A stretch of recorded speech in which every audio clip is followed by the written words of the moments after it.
Серая шейка.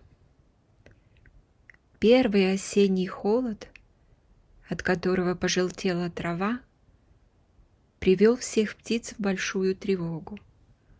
Все начали готовиться в далекий путь, и все имели такой серьезный, озабоченный вид. Да, нелегко перелететь пространство в несколько тысяч верст. Сколько бедных птиц дорогой выбьются из сил, сколько погибнут от разных случайностей.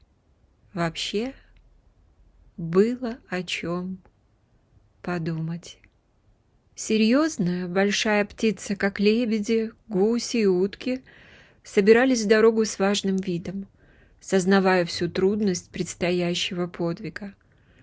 А более всех шумели, суетились и хлопотали маленькие птички, как кулички-песочники, кулички-плавунчики, чернозобики, черныши, зуйки. Они уже давно собирались стайками и переносились с одного берега на другой, по отмелям и болотам с такой быстротой, точно кто бросил горсть гороху. У маленьких птичек была такая большая работа. Лес стоял темный и молчаливый, потому что главные певцы улетели, не дожидаясь холода. «И куда эта мелочь торопится?» — ворчал старый селезень, не любивший себя беспокоить. «В свое время все улетим. Не понимаю, о чем тут беспокоиться?» «Ты всегда был лентяем, поэтому тебе неприятно смотреть на чужие хлопоты», — объяснила его жена, старая утка. «Я был лентяем? Ты просто несправедлива ко мне. И больше ничего. Может быть, я побольше всех озабочусь, а только не показываю вида. Толку от этого немного, если буду бегать с утра до ночи по берегу, кричать, мешать другим, да и надоедать всем». Утка вообще была не совсем довольна своим супругом, а теперь окончательно рассердилась.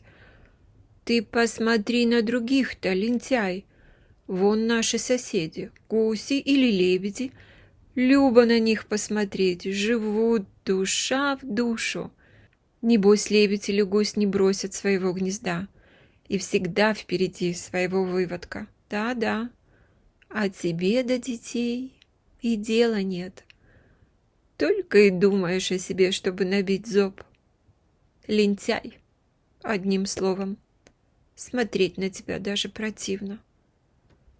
«Не ворчи, старуха, ведь я ничего не говорю, что у тебя такой неприятный характер. У всякого есть свои недостатки. Я не виноват, что гусь глупая птица, и поэтому нянчится со своим выводком. Вообще, мое правило — не вмешиваться в чужие дела. Зачем? Пусть всякий живет по-своему». Селезень любил серьезные рассуждения, причем оказывалось как-то так, что именно он, селезень, всегда прав, всегда умен и всегда лучше всех. Утка давно к этому привыкла. А сейчас волновалась по совершенно особому случаю. «Какой ты отец!» — накинулась она на мужа. «Отцы заботятся о детях, а тебе хоть трава не расти». «Ты это о серой шейке говоришь? Что же я могу поделать, если она не может летать?» «Я не виноват». Серой шейкой они называли свою калеку-дочь, у которой было переломано крыло. Это было еще весной, когда подкралась к выводку лиса и схватила утенка. Старая утка смело бросилась на врага и отбила утенка. Но одно крылышко оказалось сломанным. «Даже и подумать страшно, как мы покинем здесь серую шейку одну», — повторяла утка со слезами. «Все улетят, а она останется одна-одинешенька. Да совсем одна. Мы улетим на юг, в тепло, а она, бедняжка, здесь будет мерзнуть. Ведь она наша дочь, и как я ее люблю, мою серую шейку. Знаешь, старик, останусь-ка я с ней зимовать здесь вместе. А другие дети? Те здоровые, обойдутся и без меня. Селезень всегда старался замять разговор, когда речь заходила о серой шейке. Конечно, он тоже любил ее, но зачем же напрасно тревожить себя? Ну, останется. Ну, замерзнет. Жаль, конечно. А все-таки ничего не поделаешь. Наконец, нужно подумать и о других детях. Жена вечно волнуется, а нужно смотреть на вещи серьезно. Селезень про себя жалел жену, но не понимал и в полной мере ее материнского горя. Уж лучше было, если б тогда лиса совсем съела серую шейку. Ведь все равно она должна погибнуть зимою. Старая утка, ввиду близившейся разлуки, относилась к дочери калеки с удвоенной нежностью. Бедняжка еще не знала, что такое разлука и одиночество, и смотрела на сборы других с любопытством новичка. Правда, ей иногда делалось завидно, что ее братья и сестры так весело собираются к отлету, что они будут опять где-то там, далеко-далеко, где не бывает зимы. «Вы ведь весной вернетесь?» — спрашивала серая шейка у матери. «Да, вернемся, моя дорогая, и опять будем жить вместе». Для утешения, начавшей задумываться серой шейки, мать рассказала ей о несколько таких же случаев, когда утки оставались на зиму. Она была лично знакома с 2 такими парами. «Как-нибудь, милая, пробьешься», — успокаивала старая утка. «Сначала поскучаешь, а потом привыкнешь. Если бы можно было тебя перенести на теплый ключ, что и зимой не замерзает, совсем было бы хорошо. Это недалеко отсюда. Впрочем, что ж говорить-то попусту? Все равно нам не перенести тебя туда. Я буду все время думать о вас», — повторяла бедная серая шейка. «Все буду думать, где вы, что вы делаете, весело ли вам. Все равно и будет точно и я с вами вместе». Старой утке нужно было собрать все силы, чтобы не выдать своего отчаяния. Она старалась казаться веселой и плакала потихоньку ото всех. Ах, как ей было жаль милой, бедненькой, серой шейки. Других детей она теперь почти не замечала, не обращала на них внимания, и ей казалось, что она даже совсем их не любит. Ах, как быстро летело время! Был уже целый ряд холодных утренников, а от инея пожелтели березки и покраснели осины. Вода в реке потемнела, и сама река казалась больше, потому что берега оголели. Береговая поросль быстро теряла листву. Холодный осенний ветер сбрасывал засыхавшие листья и уносил их. Небо часто покрывалось тяжелыми осенними облаками, ронявшими мелкий осенний дождь. Вообще хорошего было мало, и который день уже неслись мимо стаи перелетной птицы. Первыми тронулись болотные птицы, потому что болота уже начали замерзать. Дольше всех оставались водоплавающие. Серую шейку больше всего огорчал перелет журавлей, потому что они так жалобно курлыкали, точно звали ее с собой. У нее еще в первый раз сжалось сердце от какого-то тайного предчувствия, и она долго провожала глазами уносившуюся в небо журавлиную стаю.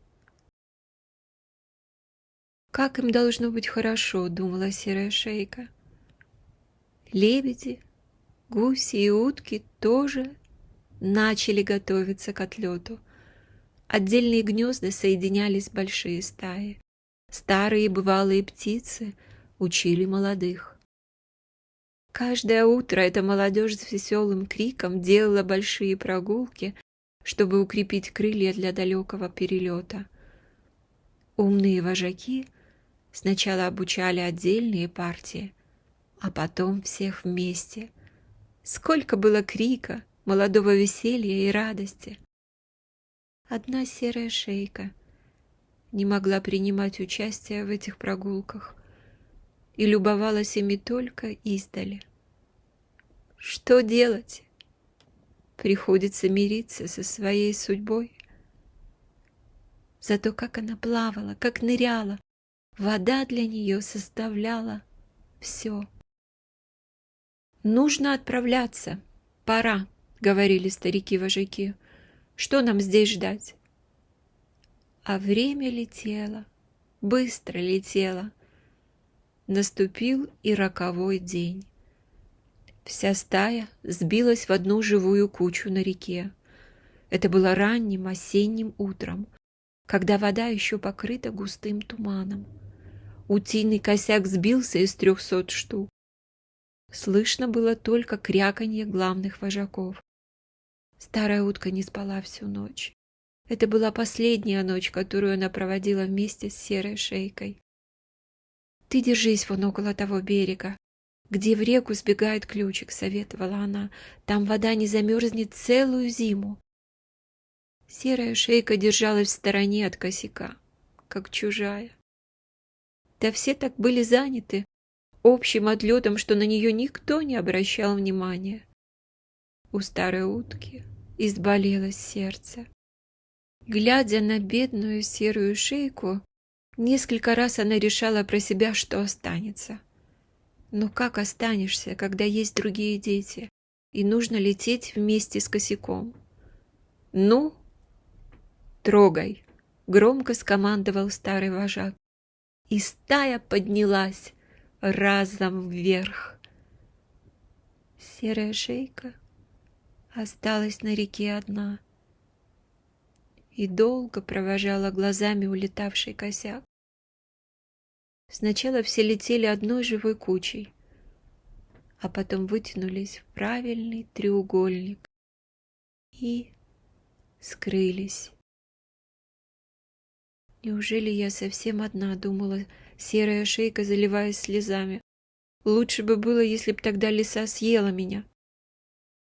Река, на которой осталась серая шейка, весело катилась в горах, покрытая густым лесом. Место было глухое, и никакого жилья кругом. По утрам вода у берегов начала замерзать, а днем тонкий лед, как стекло, таял. «Неужели вся река замерзнет?» — думала серая шейка с ужасом. Скучно ей было одной, и она думала про своих улетевших братьев и сестер. Где-то они сейчас. Благополучно ли долетели? Вспоминают ли про нее? Времени было достаточно, чтобы подумать обо всем. Узнала она и одиночество. Река была пуста, и жизнь сохранялась только в лесу, где посвистывали рябчики, прыгали белки и зайцы. Раз со скуки серая шейка забралась в лес и страшно перепугалась, когда из-под куста кукбарем вылетел заяц. «Ах, как ты меня напугала, глупая!» — проговорил заяц, немного успокоившись. «Душа в пятки ушла. И зачем ты толчешься здесь? Ведь все утки давно улетели». «Я не могу летать. Лиса мне крылышко перекусила, когда я еще была совсем маленькой». «Ух уж это мне лиса! Нет хуже зверя. Она и до меня давно добирается. Ты берегись ее, особенно когда река покроется льдом. Как раз цапает». Они познакомились. Заяц был такой же беззащитный, как и серая шейка, и спасал свою жизнь постоянным бегством.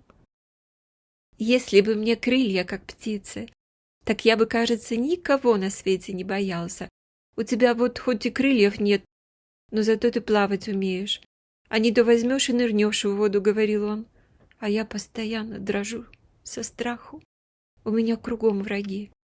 Летом еще можно спрятаться куда-нибудь, а зимой все видно». Скоро выпал и первый снег, а река все еще не поддавалась холоду. Все, что замерзало по ночам, вода разбивала. Борьба шла не на живот, а на смерть.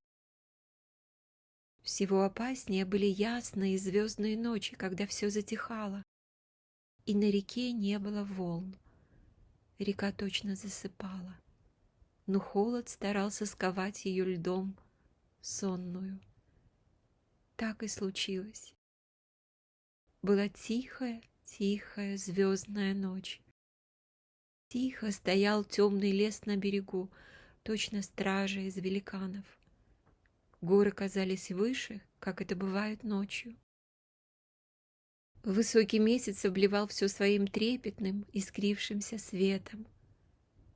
Бурлившая днем горная река присмирела, и к ней тихо-тихо подкрадывался холод, крепко-крепко обняв гордую, непокорную красавицу, и точно прикрыл ее зеркальным стеклом. Серая шейка была в отчаянии, потому что не замерзала только самая середина реки, где образовалась широкая полынья. Свободного места, где можно было плавать, оставалось не больше 15 сажен. Огорчение серой шейки дошло до последней степени, когда на берегу показалась лиса. Это была та самая лиса, которая переломила ей крыло. «А, старая знакомая, здравствуй!» — ласково проговорила лиса, останавливаясь на берегу. «Давненько не виделись. Поздравляю с зимой!» «Уходи, пожалуйста, я совсем не хочу с тобой разговаривать», — ответила серая шейка. «А это за мою-то ласку. Хороша жажда, нечего сказать. А, впрочем, про меня много лишнего говорят. Сами наделают что-нибудь, а потом на меня и свалят. Пока. До свидания». Когда лиса убралась, приковылял заяц и сказал: «Берегись, серая шейка, она опять придет». И серая шейка тоже начала бояться, как боялся заяц. Бедная даже не могла любоваться творившимися кругом нее чудесами. Наступила уже настоящая зима. Земля была покрыта белоснежным ковром. Не оставалось ни одного темного пятнышка. Даже голые березы, ольхи, ивы и рябины убрались инеем, точно серебристым пухом. А ели сделались еще важнее.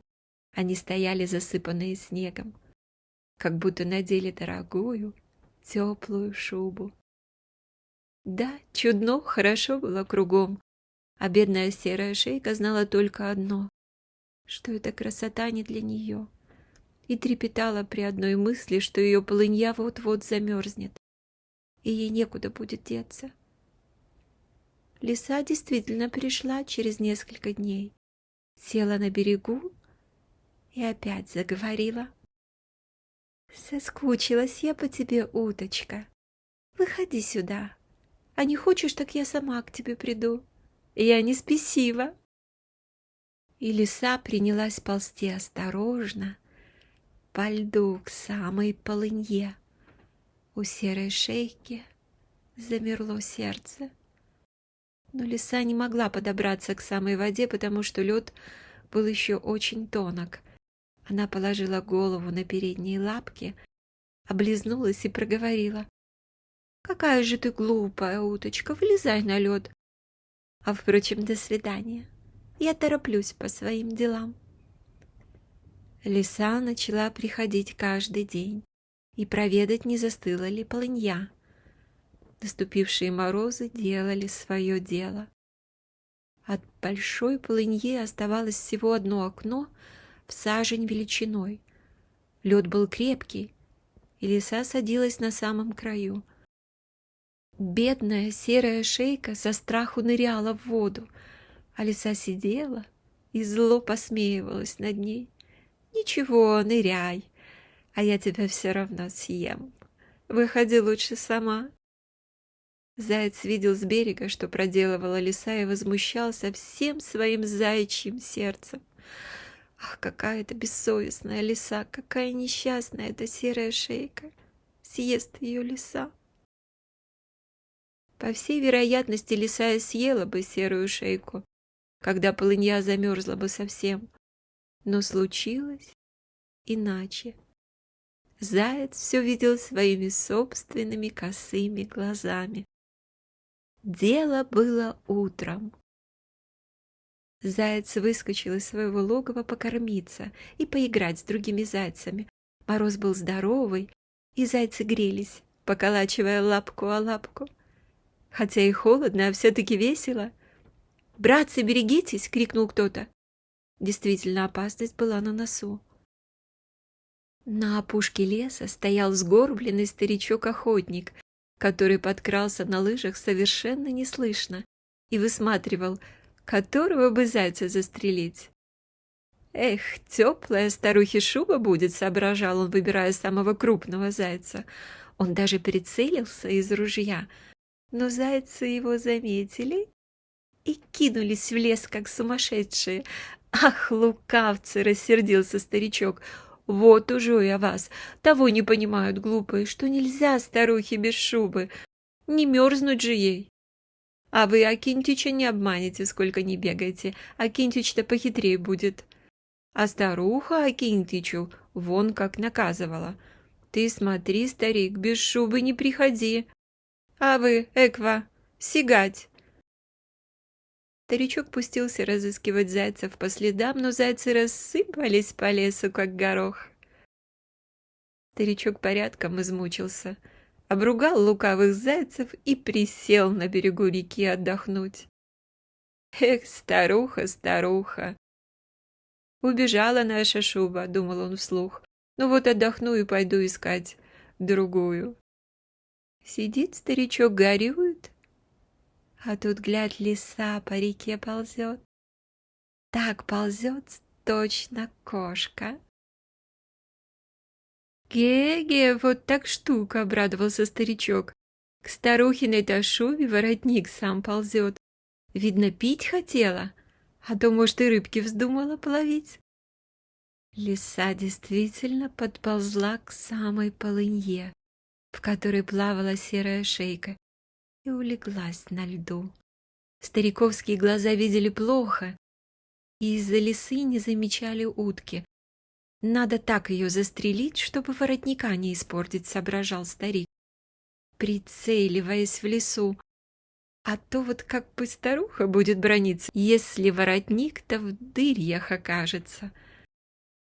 Тоже своя сноровка везде надобна, а без снасти и клопа не убьешь. Старичок долго прицеливался, выбирая место в будущем воротнике. Наконец грянул выстрел.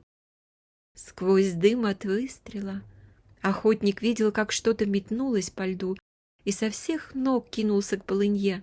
По дороге он 2 раза упал, а когда добежал до полыньи, то только развел руками.